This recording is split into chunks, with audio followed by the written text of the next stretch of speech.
shouldn't do it. Even if you're comfortable enough to let loose a fart, it's rude. I don't like it. Go I'm rip that way ass in the too. bathroom. If some other couples think it's funny and they do it together or whatever, knock yourself out. That's not for me. But yeah, post colonoscopy, they're all like got their ear on you, listening for your passing gas, and I'm just I don't want to do it. I'm even a little pickier than that. Like if someone has like a big wet nose blow, I'm like, go in the other room.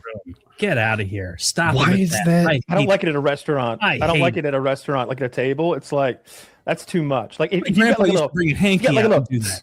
If you got like a little and like dig a little with a napkin, I'm okay with that. But if you're just honking over there, just clearly like having to fold the napkin up to stow away the snot, like you should have taken that to the bathroom. Why is that socially acceptable? I remember in high school, right? Like there would be a box of Kleenex towards the front of the room. Someone would grab a Kleenex, stand at the wastebasket near the door, and just honk it out in front of 30 people in class. And I'm like, why is this socially acceptable? This is worse than farting to me. It depends on the setting. I'll absolutely blow some snot rockets if we're working and I got to get some shit done. I'm just what would you do? Before you did that, you'd probably turn away a few paces away, and you'd turn away because you know it's a gross act. I want to blow them on to you. If I'm doing that, you're gonna see what comes out of me. I'm gonna blow this thing and try to hit a flower with it or something. Try to kill a bumblebee. That should be the next social thing we push for. Is like blow your nose in private, fart in private. That's a lacking of our culture. We need to fix that. That reminds me of that show, An Idiot Abroad, where Carl Pilkington goes around, that like goofy goober British guy, to different countries and experiences their culture. He was in China and he was on a bus like going to the Great Wall of China. And what's funny to me is like I never picture like the same way like Americans all go to the Grand Canyon. Like, that's not surprising to me. Of course, you're going to see a bunch of Americans in the Grand Canyon. America is massive. Most of us don't live anywhere near it. But in my head, I was like, I didn't consider that everybody who's going to visit the Great Wall of China is Chinese because they're from like a different area. They're just visiting their own landmark. And he was sitting on this public Chinese bus, and this woman next to him, this old Chinese lady in the seat next to him, has a plastic bag and is spitting into it like every 40 seconds. And he's sitting there like, and he's like, I thought it was just this lady, but look around the bus. Everyone's gobbing every 2 seconds. I don't understand it. Why are we gobbing? China was right about the social credit scores. That's a spitting culture. That was maybe that was a necessity, because I have heard that even from my Chinese friend. She's like, yeah, spitting is like, people don't even turn away from you. They'll just like be looking at you, talking to you, and they just spit. Very turn.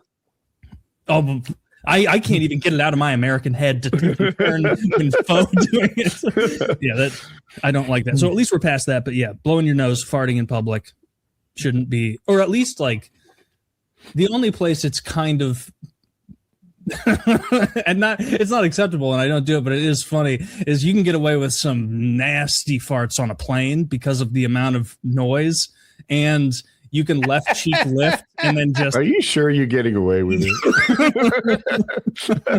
I was just thinking about crop dusting in the hallway in high school. Like we would be between. I thought about this last night about this putrid fart that I let out in 9th grade. We were the covered hallway. It up. I don't think it covered it up. Hey, what's up, Christopher? We were just talking about gas in school stories.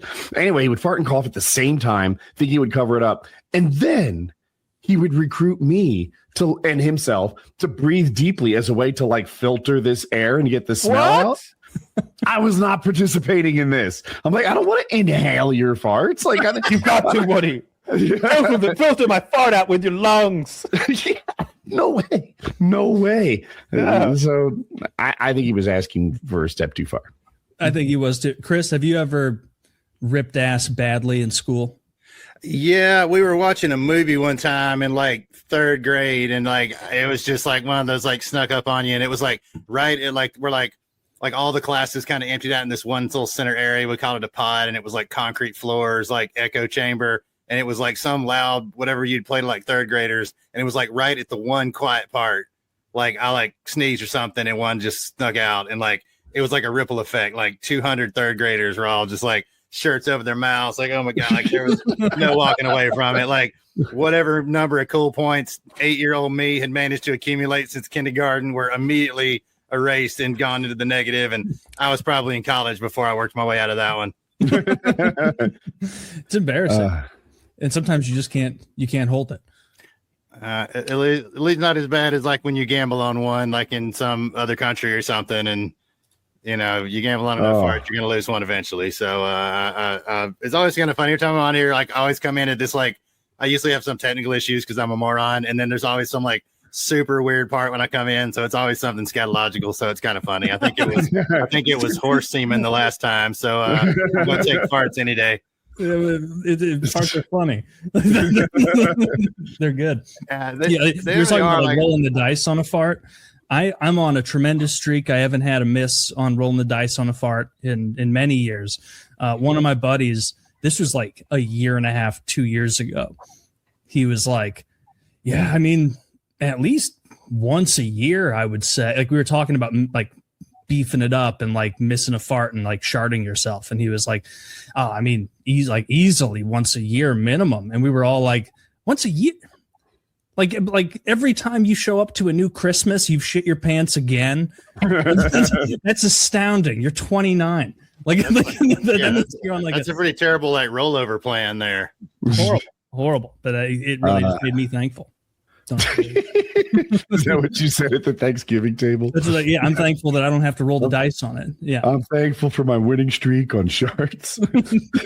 Haven't fired out a loser in a while. There's been like issues of like apartment. They've been just building apartment complexes on like every flat, every field, every little nice meadow, every mountaintop. If it is horizontal and not already occupied, they are building 5-story apartment buildings everywhere out here. And this is like rural Georgia. I mean, I'm an hour north of Atlanta. There are just so many people, the water can't keep up with it. So we're having to like run water through like a Brita filter and the fridge filter. I got to let the shower run for 10 minutes before I get in there. And it's still a little funky. Like I'm going to have to rig up some kind of like household water treatment center.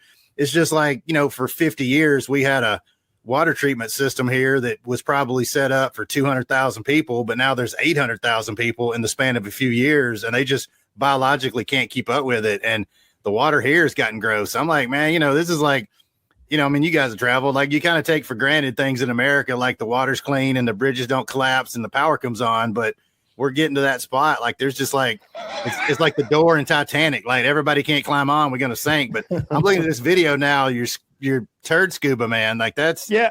This is a different turd scuba man. This is a sewage pipe he's working on. This is a different guy.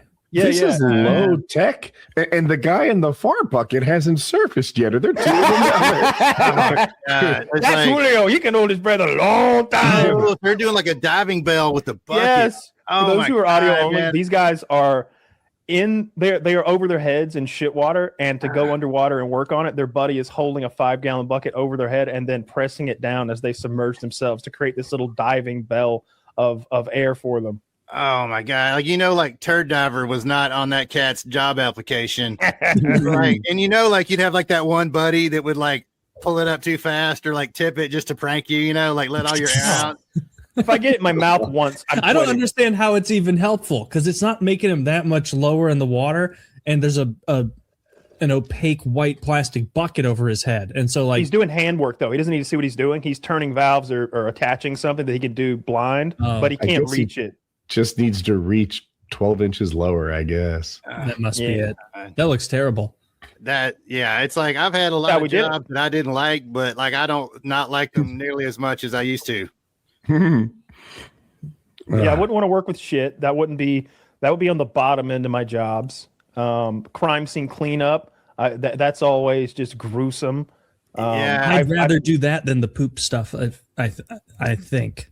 Yeah, I don't no, because there's going to be poop at the crime scene stuff too. Well, see, at the crime scenes though, sometimes they don't find people for weeks and weeks. It's not just crime scene cleanup; it's like dead body cleanup. So some guy that like just passes out in his armchair and they don't find him for 6 weeks, and it's hot Florida heat, and he didn't have AC, and his like cats are in there eating his eyelids off. You got to go clean that shit up. Have you guys ever worked at a restaurant? No, McDonald's for a week. Cold Stone for one day. Never got paid. I got paid at least. The very lowest man on the totem pole at this Boardwalk Grill. And mostly what I did is I spent hours and hours peeling potatoes. But when things went well, I got to be like a waiter up front. Anyway, the smell of a restaurant dumpster will forever live in my mind. And it just instantly drains any joy that I feel in my body just right away. And now just passing one, it reminds me of my like 14-year-old job. I grew up on a chicken farm. I've smelled things you can't even perceive of. It's Okay. like Pinhead in Hellraiser. I have such things to show you. Yeah, Like, you don't even know. You open that thing up and you look down, and it's like a horror movie. It's moving with maggots.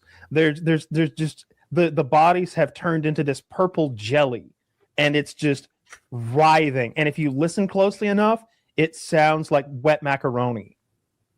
And the smell is indescribable, but you know it for the rest of your life. It's like what you open a can of tennis balls, you know that smell? I know the smell of opening a chicken pit. It's just as ingrained in. You can picture it as soon as you think about it. It's awful. So you and I both growing up on farms, we had cows, but my neighbor's farm was chickens, and I know exactly the smell you're talking about.